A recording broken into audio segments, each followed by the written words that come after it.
What if I told you that one day, the richest nation on earth woke up and its gold was gone, not stolen in the night, not lost in a war, not destroyed by disaster.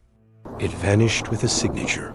No tanks in the streets, no explosions, no alarms.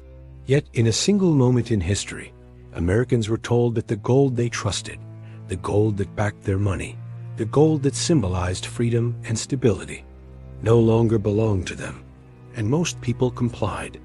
Today, gold is treated like an investment, a hedge, a shiny backup plan. But there was a time when gold wasn't optional. It wasn't symbolic. It was money. And the day it disappeared from America quietly reshaped the entire financial world. Welcome to Finance Meets History, a channel where we go beyond surface-level facts and connect money, power, and forgotten decisions from the past to the world you're living in today. Because history doesn't just explain where money came from, it explains where it's going. To understand how gold disappeared, we have to go back to a time when money actually meant something physical. For most of American history, a dollar wasn't a promise or an idea. It was a claim. If you held a dollar bill, you could walk into a bank and exchange it for real gold immediately. That wasn't a suggestion. That was the law. Gold wasn't just backing the system, it was the system. Why gold? Because gold couldn't be printed. It couldn't be created by politicians. It couldn't be multiplied with a keystroke. Gold forced discipline. If the government wanted to spend more, it needed more gold. If banks wanted to lend more, they needed real reserves. Gold limited power, and that limitation slowly became a problem. As America industrialized, cities grew, factories expanded, and global trade exploded, the demand for money surged. But gold supply didn't rise at the same speed. That imbalance created pressure. Pressure that politicians, bankers, and economists were determined to escape. The first major crack appeared quietly in 1913. That was the year the Federal Reserve was created. Officially, the Federal Reserve was designed to stabilize the banking system, prevent panics, and smooth economic cycles. In reality, it centralized control over money. Before the Fed, money was constrained by gold. After the Fed, money became manageable, still technically backed by gold, but now filtered through policy. At first, the change felt harmless. The 1920s roared. Stock prices surged. Credit flowed freely. Speculation became normal. America believed it had cracked the code of capitalism. But beneath the optimism, something dangerous was happening. Banks were lending far more money than their gold reserves justified. The Federal Reserve kept interest rates low. Debt piled up faster than reality could support. Gold was still there, but the system built on top of it was fragile. Then came October 1929. The stock market crash made headlines, but it wasn't the real disaster. The real disaster came afterward. Banks began failing. Businesses collapsed. Unemployment exploded. And something far more dangerous happened. People lost trust. When trust disappears, people stop believing in paper promises and start demanding real value. Americans rushed to banks to convert their dollars into gold. Banks didn't have enough. Every withdrawal weakened the banks further. Every failure increased fear. Every wave of fear triggered more withdrawals. A vicious feedback loop formed. The gold standard, designed to protect stability, was now exposing insolvency. By 1932, America wasn't just in a depression. It was bleeding gold. The government faced an impossible choice. Either allow mass bank failures and preserve gold honesty, or save the system by breaking its most sacred rule. They chose to break the rule. In March 1933, Franklin D. Roosevelt took office. The country was desperate. Banks were closed. Panic ruled daily life. Within days, Roosevelt declared a nationwide bank holiday. No withdrawals, no gold exchanges, no exceptions. The public accepted it, because fear was everywhere. Then, just weeks later, something unprecedented happened.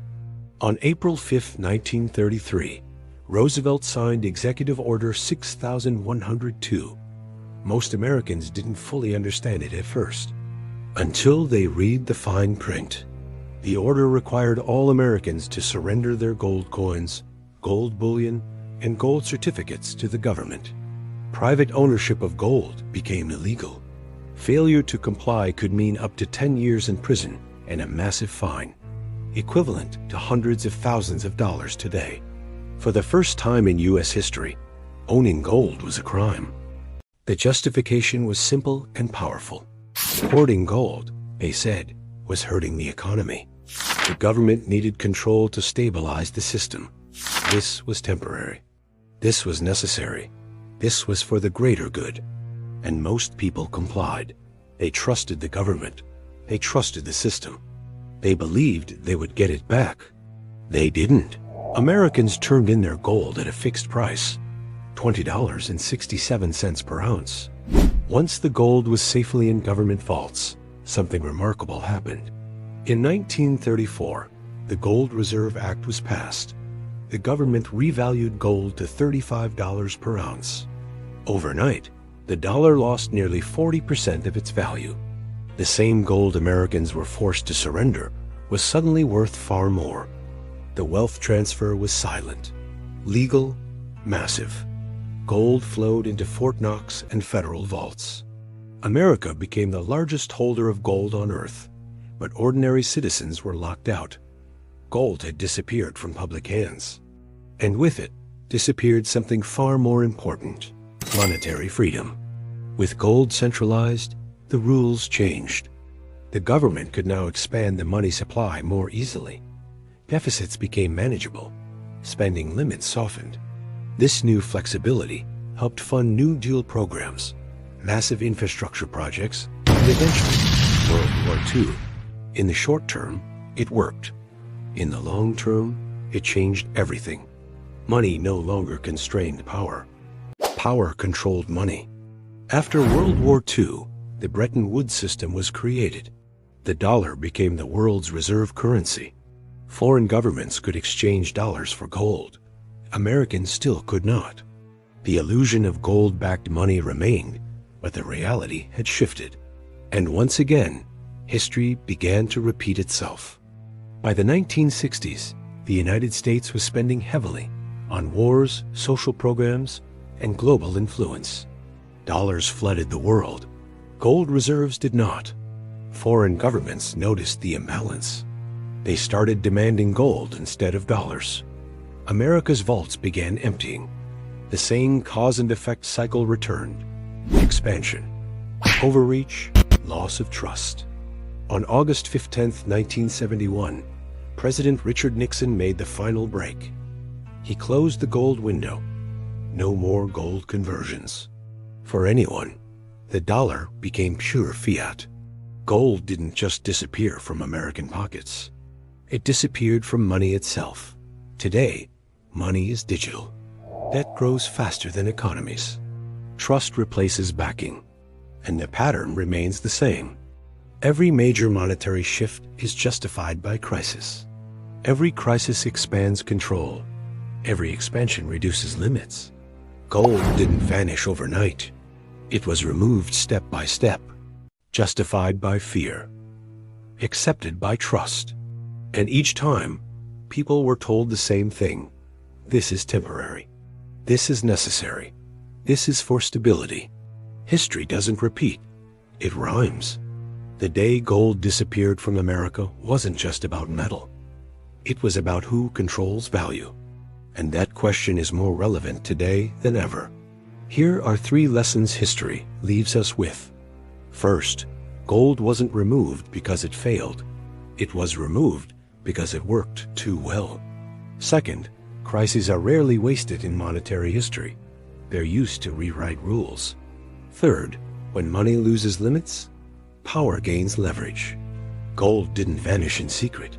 It vanished in plain sight, with applause, with fear, with trust.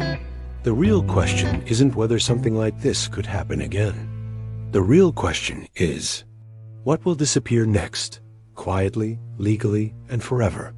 If you want more stories where finance meets forgotten history, where past decisions explain today's world, make sure to like this video, subscribe to Finance Meets History, and share your thoughts below. Because the future of money is always written, long before we realize it.